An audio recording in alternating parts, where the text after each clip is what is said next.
And now, the Hall of Fantasy. Welcome to the Hall of Fantasy. Welcome to the series of radio dramas dedicated to the supernatural, the unusual, and the unknown. Come with me, my friends. We shall descend to the world of the unknown and forbidden, down to the depths where the veil of time is lifted, and the supernatural reigns as king. Come with me and listen to the tale of The Man in Black. The wind. Where did it come from? It is always there when he wants to speak to me. It is the sound of his voice. You're not serious about this man, are you? Take it as you will, my good sir. Put your own interpretation upon the words I have spoken.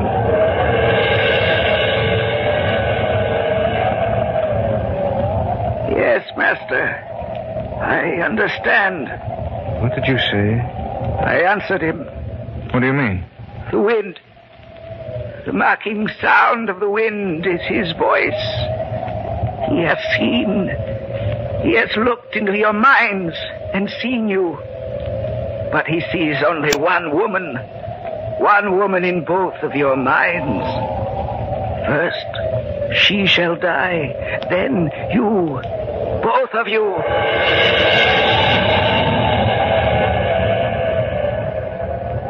Yes, master. I hear and obey.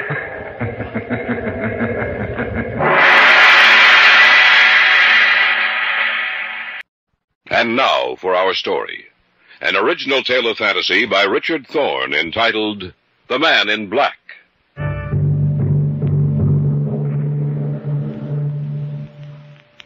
We live in a world which borders at times on the unreal. A world that cannot explain the various phenomena which seem to have neither beginning nor end. That subtle, fleeting power of perception which reveals itself to a human being only at infrequent intervals throughout his life. That sudden, sharp feeling that danger or death is near. These things mankind cannot explain. This sixth sense of warning never appears when we go about our everyday tasks, but only when we're faced with an insurmountable problem, imminent and deadly peril. Such is the tale of The Man in Black.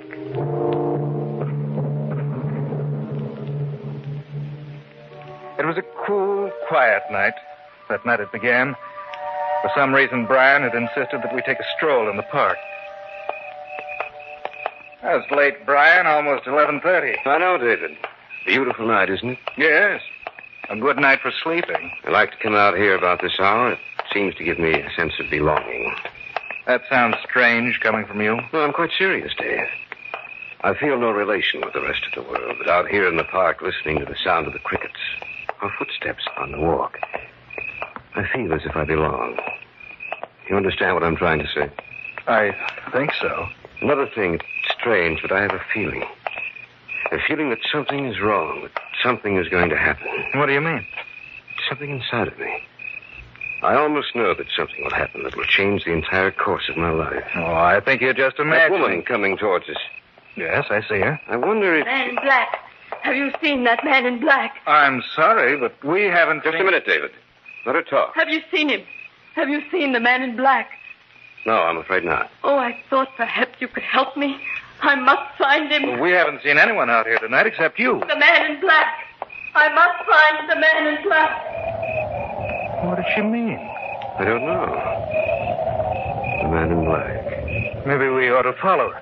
Now let her go. That's strange. What? It was so still before, now a wind seems to have sprung up from nowhere. Listen. She went off in that direction. Let's take a look. I wonder why she screamed. Well, she couldn't have gotten too far. Look up ahead. That must be her. Lady, is anything... What's the matter with her? She's dead. Dead? That's right. I wonder who he is. Who? The man in black.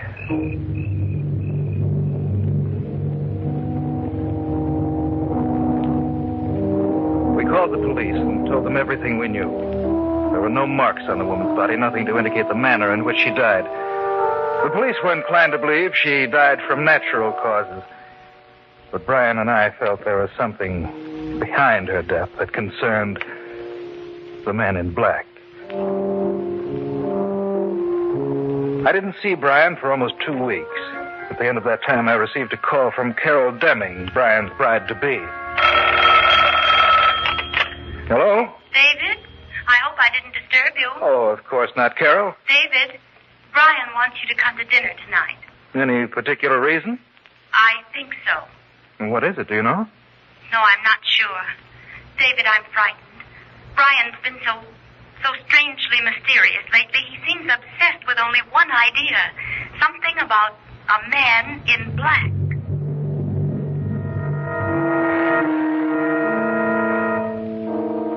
Not once during dinner did Brian mention the subject. It was perhaps an hour after the meal. The three of us were sitting in the library when he brought up the subject of the man in black. Remember that woman we saw in the park, David? Yes, of course. She aroused your interest, didn't she? Yes. She did the same thing to me.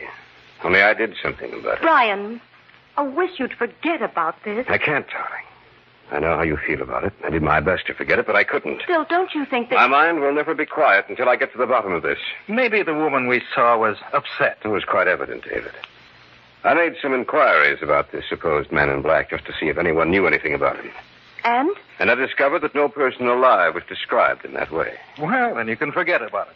I said, anyone alive. What do you mean by that, Brian? The man she was talking about has been dead for 30 years. Well, then, that ends your investigation, doesn't it? I'm afraid not. Why not, Brian? When I've traced down every last clue about him, only then will I be satisfied. Who was he, this man in black? An immigrant to this country, David. He's buried in a mausoleum in a private estate about 40 miles north of the city. You mean he lived here? No, he didn't. It was his dying wish that a mausoleum be built and his body placed there after his death. No one knows where he came from. Why should he pick this location? I don't know, David, but I intend to find out. How? I understand there's a caretaker for the estate. I intend going to him to learn the story. When? Tomorrow. Do you mind if I come along? Of course not. What about you, Carol? No. I don't want to go with you, and I wish you wouldn't go either. There's nothing to be afraid of. Are you sure, Brian? Are you really sure? What's the matter, Carol? Over there. At the window. There's nothing there. Oh, but there was. There was something over there. I couldn't see it clearly, Brian, but it was there.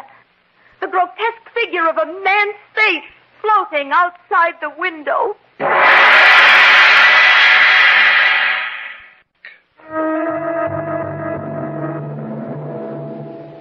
Neither Brian nor I saw anything outside the window, and we put it down to Carol's imagination.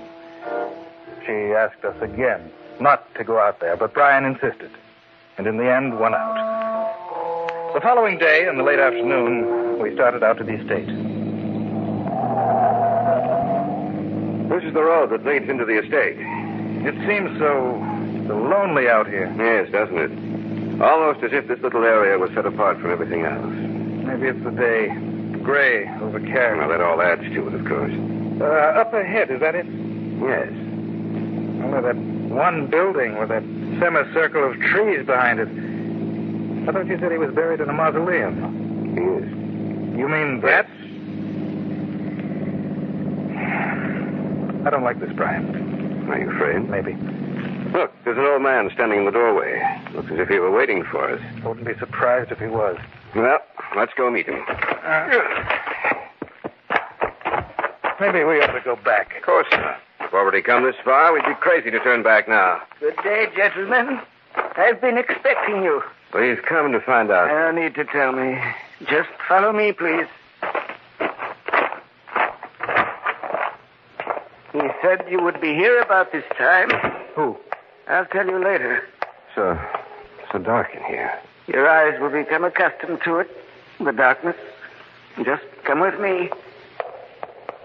What do you think? I don't know. You said something? No, nothing at all. This is the room. Right in here. You wish to learn of the man in black.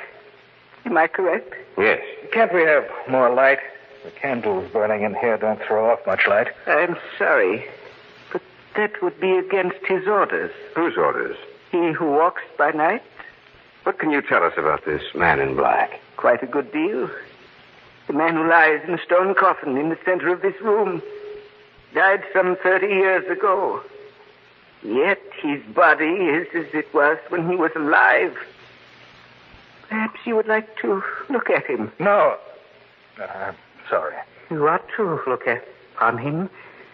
After all, he has laid claim to you already. What do you mean? The woman you met some time ago. She was the first link in the chain.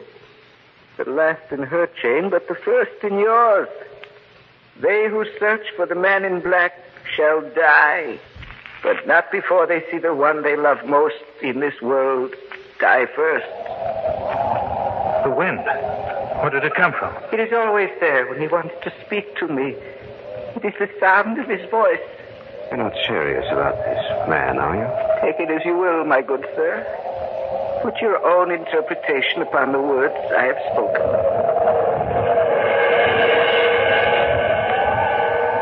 Yes, master. I understand. What did you say? I answered him. What do you mean? The wind. The mocking sound of the wind is his voice.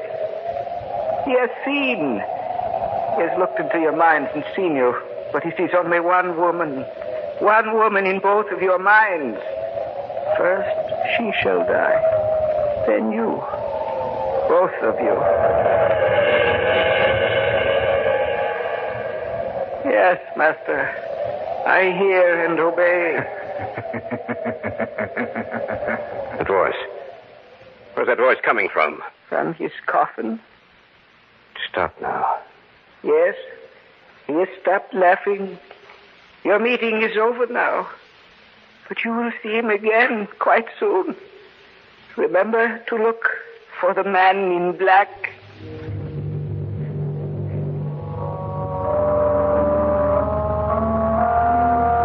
The old man showed us out of the mausoleum. So cold and lifeless. So frightening to behold. We sat silent for some minutes as we drove back. But then Brian broke the unnatural quiet. I didn't know you felt that way about Carol. Oh, he was mistaken, Brian. You're not a very convincing liar, David. It's true, isn't it? Yes. I'm sorry. Forget it. All right. What do you think? About the story the old man told us? I hope he's crazy. What if he isn't? Then I don't know. I just don't know. When we get back to town, Dave, we'll pick up Carol and head for my place. Why? It's strange, but something tells me that what the old man said was true.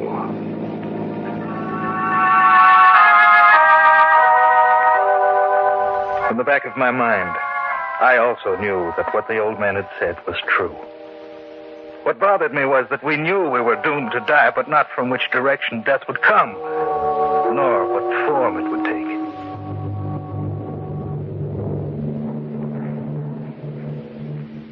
We phoned Carol from a little roadhouse just outside the city. She was waiting for us when we pulled up in front of the apartment building in which she lived. From there, it was only a short drive to Brian's place. And that's the story, Carol. I can't believe it. You know, sitting here in your house, Brian, with the lights on like this and everything so normal, I find it difficult to believe myself.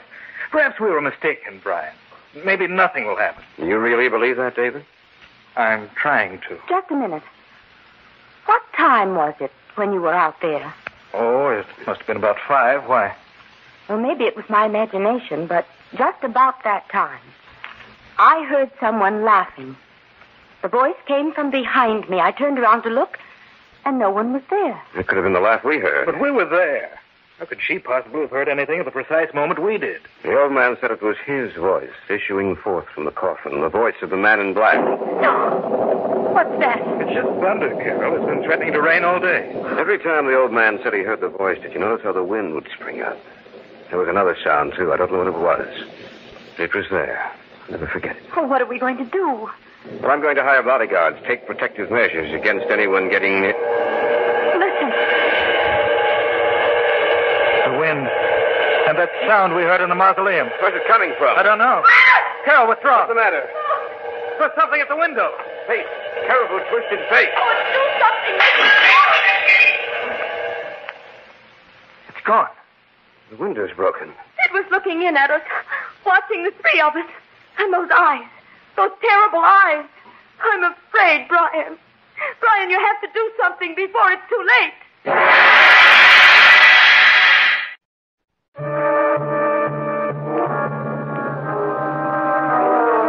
A moment before, the three of us had been witness to an amazing and terrifying sight. For outside the window, we had seen a face, distorted and twisted. The fire burning in its eyes bespoke death. I'm afraid, Brian. Brian, you have to do something before it's too late. Was that the same face you saw before, Carol? Yes, only now it was much clearer. What are we going to do, Brian? Maybe we should call the police. They probably wouldn't believe us. When I used a detective agency a few months ago, I'm going to call them. Telephone number should be here in my desk. Yes, here it is. Now, take it easy, Carol. But it's just that I'm so frightened. We'll be all right as soon as we can get some guards here.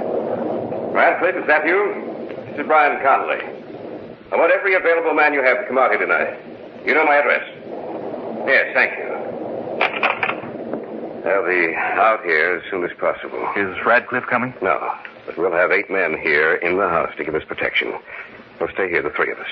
That way we'll have a better chance. Oh, if only you hadn't been so interested in what that woman had to say, Brian. But I was, and I'm sorry. That's over and done with, Carol. I'm as much to blame as he is. Oh, I suppose we all are. There's nothing we can do except wait, Carol. But I'm sure the man in black won't call on us again. Not when we have help.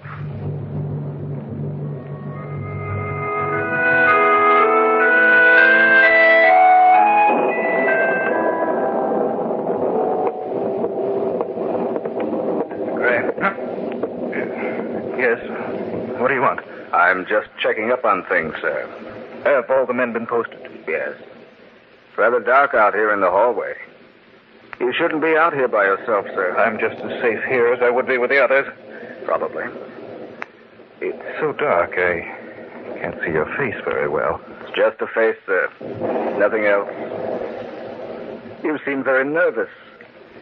Do you believe the old man's story? I'd prefer not to, but... It is rather frightening, isn't it? Yes. Well, I'll continue on my rounds. Good night, sir. Probably see you again before morning.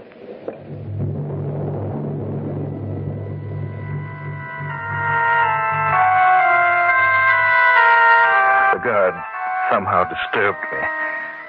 There was something unusual about him.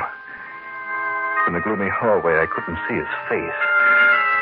Of course, in the shadows, it was difficult to tell what color his clothes were. Who's that? David. You startled me. Are you alone down here? Yes. Where's Carol? She had a headache. Went upstairs for a nap. Well, she shouldn't be alone. There's a man stationed outside her door. So quiet in the house. One of the guards just passed me in the hallway, asked me if I believed in the story the old man told us. The guards don't know anything about the story. Are you sure? Of course I am. The only thing they've been told is to watch for a man in black clothing. Why should the guard know anything? Did you see his face? What was he wearing? Well, it's too dark out there in the hallway. Of course, he might have heard something about it. No, he couldn't have. I didn't even tell Radcliffe the story. But how did he know it? Unless he was the man in black. There's something about him that seems so strange. I can't place it, but he frightened me. We better search the house. Listen. The wind again. That sound. He is here in the house. It was Carol's voice. Then that man wasn't a guard. Come on! Guard! Guard! Nobody answers. Carol, are you all right? Carol! Anything has happened to her? The door to her room, it's open. Carol. She's dead. Just like the woman in the park. She can't be. What happened to the guard outside her door? What happened to all of the guards in the house, Brian? Haven't seen a single one on our way up here. Did they ever start this? We'd better call the police. Is there a phone up here? No extensions up here. You phone. I'll stay here with Carol. It won't do you any good to stay up here, Brian. She's dead. You better come with me. I guess you're right. Oh, Brian, I'm sorry. I should have known that the man in the hallway Not your fault. I'm to blame. I started this. I can't understand what happened to the guard. Whoever he is, whatever he is, he has a power, David. Something evil and malignant. To send the guards away would be a simple matter for him. You can use the phone in the library. You look all done in, Brian. You'd better sit down in that chair over there. All right. Never forgive myself. I hope they can get here in time. I don't know what it'll be. Say, that's strange. What? I'm not getting any dial tone. Something's wrong with the phone. Oh. What's the matter, Brian? Nothing. I can't get to the police. The lines must be down. Yes, there must be. I thought I heard you moan when I was trying to get to the police. You were mistaken. It's rather dark in here, and with you sitting in that chair with your back to me, your voice sounds different. Does it? Yes. Stay where you are. Something's wrong with you. What is it? Don't you know? No. Perhaps you should look at my face. You're not Brian. The man in the hallway, you're... The man in black. What happened to... Your friend? We exchanged places for a while. You mean he's dead? That's correct. As you will be soon. Don't come any closer to me. Are you afraid? Why don't you run? I can't move. Now, you see him. The man in black, face to face. And now, you die.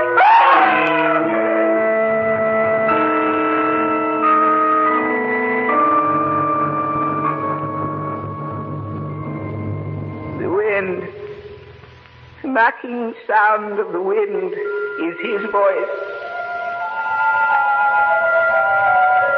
The last link in the chain has been broken. Death will strike at those who search for the man in black.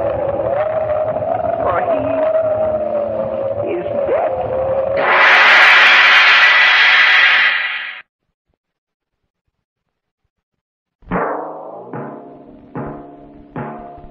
So runs tonight's tale of the unusual, the terrifying, the unknown.